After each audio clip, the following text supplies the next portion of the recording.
What's up, guys? So today I want to talk to you about the STAR method. You're probably like, what's the STAR method? Like the constellations? No, not quite. The acronym STAR stands for situation, task, action, result. And so typically when you interview for jobs, they're using this format. These are called behavioral-based questions. And the concept here is with these questions, they're looking to see how you handle different situations by painting a vivid picture for them. This is where your storytelling skills really come into play. And some people are great at this. You know, you'll be in a room or you'll be at a table or you'll be out with a friend and they just have this story and they're able to tell you in detail what happened, how it happened, when it happened, and you feel like you were there with them, but you weren't. This is the type of skill that you want when you're interviewing and answering STAR questions. So let's break it down a bit. One of the most frequent questions that comes up is the interviewer will be like, tell me about a time when you had to resolve a conflict with a customer. And if you're lucky, the company will give you a heads up before the interview that they expect you to expound upon this using the STAR method.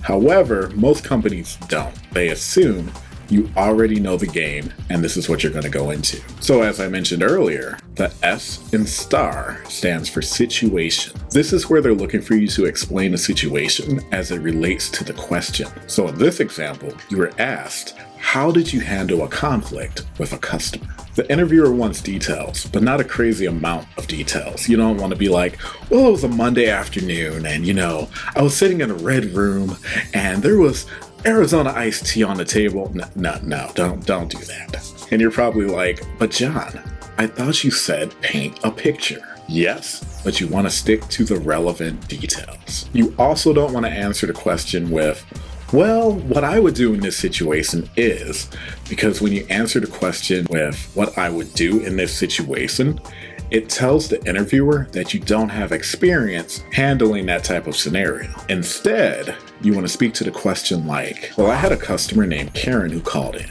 She was upset due to the fact her email kept crashing and wanted the issue resolved immediately.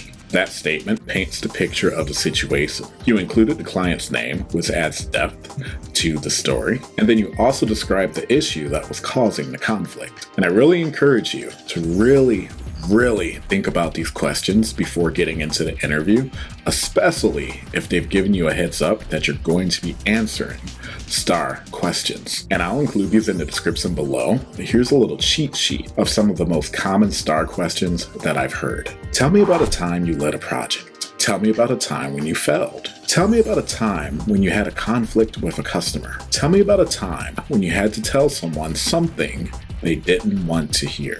Tell me about a time when you helped develop a new coworker. And let's be real, sometimes you may not have experienced the questions that they asked in a work environment. And that's when you want to dig deep. Go back to your college days or even high school. Or maybe you're a parent that stays at home and you're looking to break back into the industry. Well, you know what? Speak to the experiences that you've had. Maybe you've been coaching your kids' baseball team or basketball team, and you were able to see them have success based off of these steps that you did. Well, you know what that could be? You led a project. And if you're able to paint that picture just right, the interviewer is going to be like, you know what? That's a good answer. As Anthony O'Neill would say, keep it real, keep it relevant, keep it relatable. Pull from real experiences, and you're going to have a ton of success interviewing, just as I have. Okay, so the next letter starring in our word is T for task. And if we think about the conflict question that we're answering, the obvious task here is to solve the problem and make the customer happy again. And what's the number one thing that we want to remember when we're answering these STAR questions? Storytelling. So let's put it all together real quick. Well, I had a customer named Karen who called once. She was upset due to the fact her email kept crashing and wanted the issue resolved immediately. I took this issue personally due to the fact I brought Karen on as a client, and I wanted to ensure she was taken care of. We've included the situation and the task here, and a little added bonus that showcases your customer service skills as well. So that's all great, but how? How did you take action? A, the next letter in our STAR method. One answer could be, I immediately let Karen know that I would personally reach out to our team to escalate the situation and get the ticket submitted for her. Because the issue was causing the company downtime and potential loss of business, I ensured the ticket was handled as a priority 1 ticket. I took the liberty of reaching out to Kyle, our tech, who has been working with Karen. I then partnered with Dispatch to ensure it was placed on his to-do schedule as soon as possible. As soon as the time was set for the issue to be addressed, I reached back out to Karen to give her a status update. This answer shows the steps you took to resolve the issue, aka action. And when interviewers are asking you these questions, they're looking for a few things. It's going to vary per company, but of course, they're looking for strong answers versus weak ones. So say I was interviewing and then I were to answer the question like this. I wanted to ensure Karen was taken care of. So I skipped over the normal process of partnering with Dispatch and scheduled the tech myself. It makes you sound proactive. Sure, that's great, but you just broke company protocol, which will more than likely cause the interviewer to start taking notes and possibly challenge you on your answer. So John, can you explain to me why you skipped company policy? And you're gonna say something like, well, I saw this issue as a top priority, and so I wanted to make sure it got handled ASAP. And then the interviewer is gonna be like, so even though it's not your typical job duty to handle scheduling, you just did it? And then you're gonna try to fix that answer by being like, well, yes, but I had a valid reason to deviate. And just like that, you've backed yourself into a corner. That positive, proactive answer that you provided, that you thought was a strong answer, really just painted the picture for the interviewer that you don't know how to follow instructions. And if you do, you might just ignore them anyways to get things your way. So definitely keep that in mind. Another thing that's really important when you're answering STAR questions is the amount of time that it takes you to answer them. This is why I really encourage you to plan out your answers before going into the interview.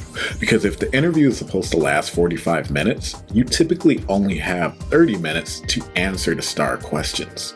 The other 15 minutes of that interview, the interviewer wants to flip it back over to you for you to ask any questions you might have about the role. So you don't want to be too quick, but you also don't want to be too long-winded. You want to find a healthy balance in the middle. And then last up is the R in STAR, the results.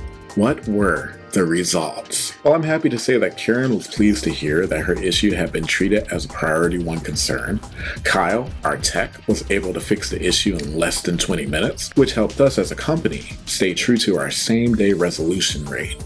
Karen was so pleased with the service that she wrote us a testimonial for our company and did not lose any revenue. This situation also allowed us to show value during our quarterly business reviews that we had coming up with them. So the result here is a powerful one.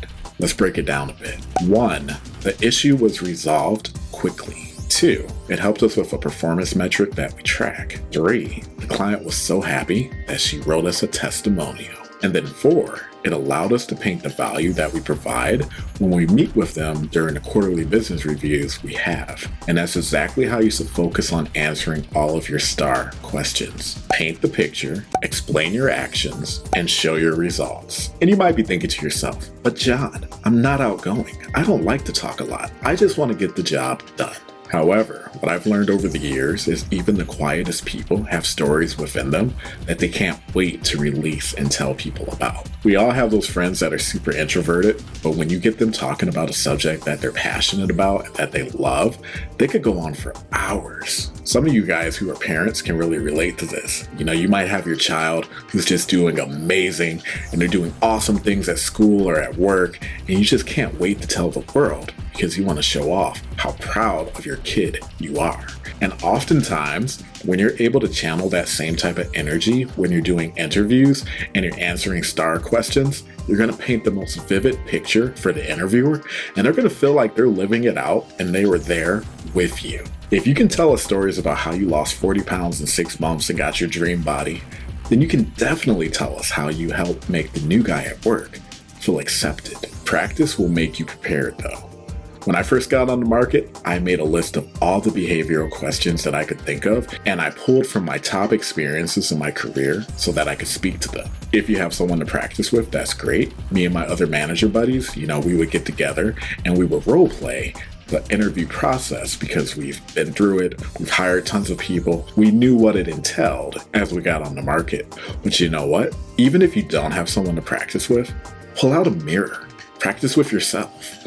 And another bonus tip I would say is record yourself as you answer these questions. That way you can reflect back on them. You can listen to it. You can say, did that sound right? How was my tone? How was my inflection?